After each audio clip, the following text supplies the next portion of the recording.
baka mag-isip na naman sila na meron ng Danjoy. Hindi, Wala hindi, naman, kaya, sinagot ko lang yung tanong ni Kuya. isagot ko lang ha, pero ako ang sasagot.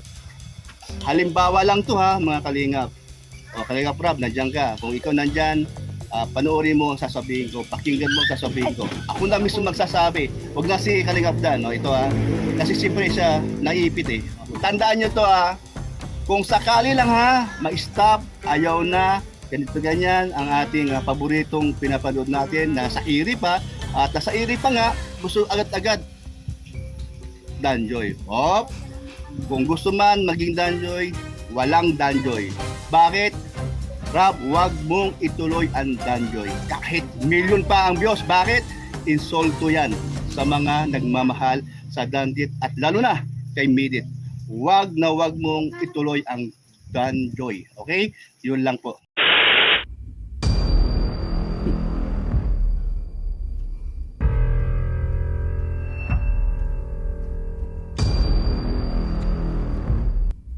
Usap nga tayo ng masinsinan. Alam nyo, naiintindihan ko si Kuya Brooks, si Uncle Brooks. Alam ko kung bakit niya sinasabi yung kanyang mga salita. At alam ko rin na alam ni Kuya Brooks na itong mga love team na ito ay pampagood vibes lamang. Isa sa mga paraan ng Kalingap, especially ni Kalingap Rob, para sa pagtulong dun sa kanilang mga beneficiaries. Yes. Ang di ko lang maintindihan ay bakit hindi nyo maintindihan si Kuya Brooks at sinasabi nyo na si Kalingap Rob ang magde-decide dito, na kung ano man ang desisyon ni Kalingap Rob ay huwag pangunahan si Kalingap Rob.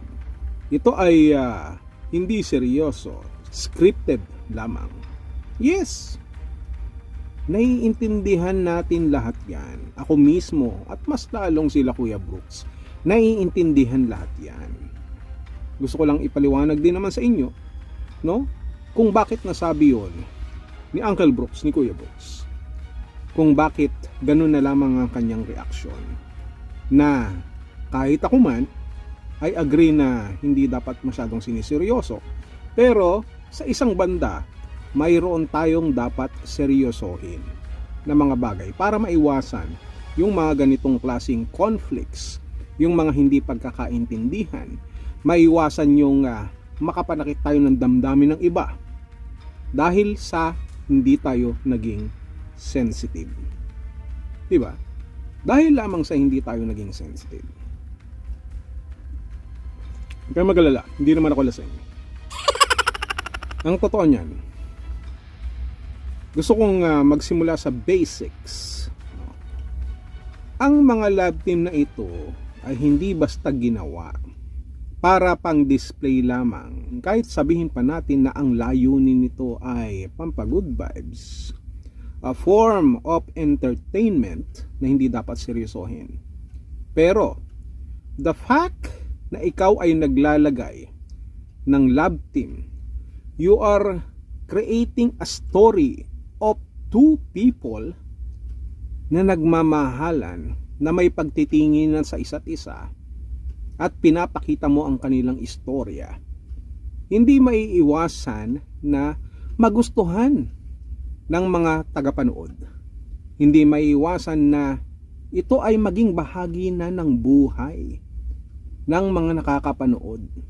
Kaya mo nga ipinapakita yan, ibinablog yan, yung ganyang istorya, yung ganyang senaryo ay para ipakita sa kanila that these two people is the reflection of the real world na nangyayari sa dalawang taong nagmamahalan. Parang kagaya lang din yan ng mga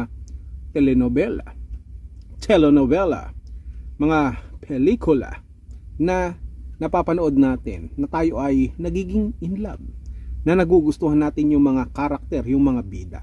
At dahil madalas nila itong napapanood, yung kanilang interest dito ay napupukaw at nagiging parte na ng kanilang buhay.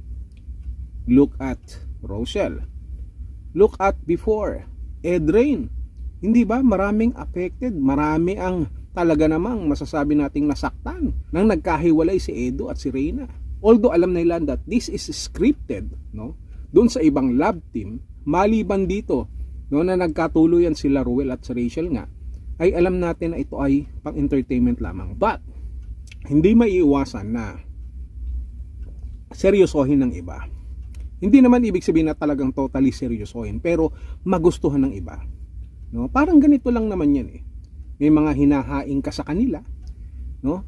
Na gusto mong ipakain sa kanila at kinakain naman nila at nagustuhan naman nila, hindi sila nagsasawa, and all of a sudden papalitan mo yung kanilang appetite ng ganun-ganun na lamang. Syempre, madi-disappoint sila. Syempre, masasaktan sila. Ganun lang din dito sa sinasabi ni Kuya Brooks. Alam ni Kuya Brooks na ito ay hindi seryosohan.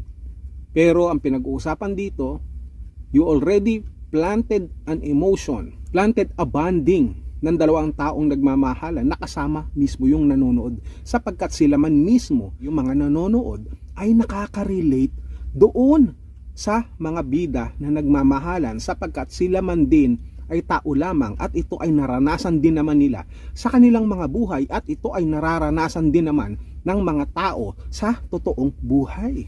Ganun kasi yun. Ngayon, kung ipipilit nyo, no, nung iba sa atin, yung Danjoy, wala namang masama kung opinion nyo yan.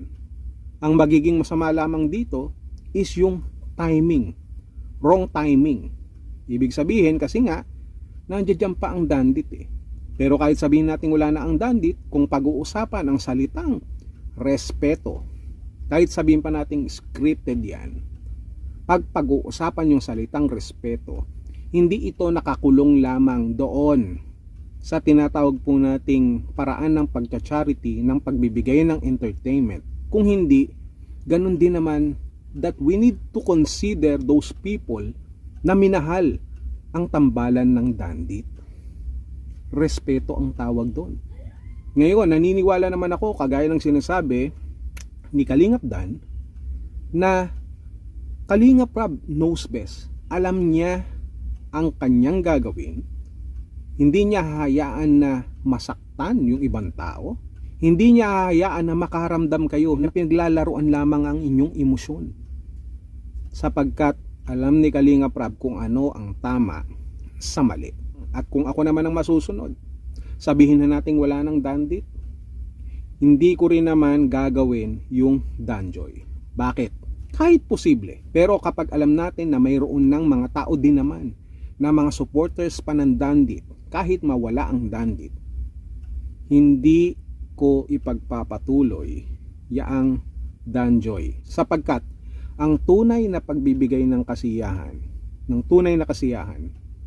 concern sa iyong mga viewers, sa iyong taga-suporta, ay hindi mo kailangan sila man ay masaktan.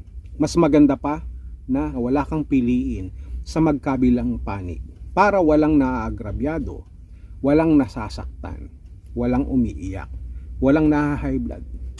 Parang ako, ganoon naman ako, naranasan ko na yan noon eh. Yes, let me remind you, muntik na akong pag-awayan nila Catherine Bernardo at ni Nadine Lustre noon sa Star Magic. Kaya nga, ako na ang nag-giveaway. Ako na mismo ang nagsabi sa kanila na para hindi kayo magkasakitan, ako na mismo ang iiwas. Ganun ang ginawa ko. Minsan, lumabas ako sa sasakyan. Pagtawid ko sa pedestrian, mayroong dalawang babae na nagsasabunutan.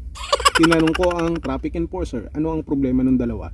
Ang sagot sa akin ng traffic enforcer, Sir, nagtatalo po sila nung nakita niya kayong tumawid. Sa tingin ko, sir, pinag-aagawan nila kayo. So, dali-dali akong lumapit dun sa dalawa at inawat ko sila na nagsasabunutan. Ang sabi ko sa kanila, mga assuming kayo, dito pa talaga kayo nagsabunutan. Kahit isa man sa inyo, tandaan nyo, wala akong pipiliin para hindi kayo magkasakitan. Ayun. Ang nangyari, ito lang naman, nablakayan ako nung dalawang babae. Diba? Right? Simple as that. Uulit-ulitin ko yung sinasabi ni Kuya Brooks. Kuya Brooks knows that these lab teams are for the sake of helping the beneficiaries and giving entertainment to those people who support Team Kalingap. But at the same time, ang ipinapakita natin sa mga love team ay refleksyon ng tunay na buhay. Kaya nga, nagkakaroon kayo ng sariling komunidad, ng sariling supporter, sapagkat yung buhay na ipinapakita nyo doon sa love team ay parte na rin ng buhay ng mga nanonood. At kapag sinabing parte na rin ng buhay ng mga nanonood, ibig sabihin kasama dyan ang isip, ang kanilang puso, na hindi dapat ginagawang biro. Ganun lang naman kasimple yun. Hindi ba? There's always a time for everything.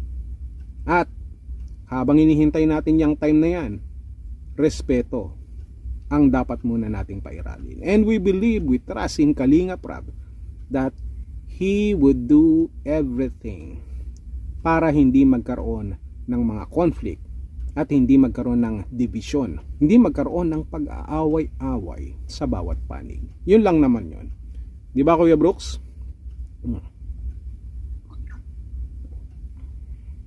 Simple as that.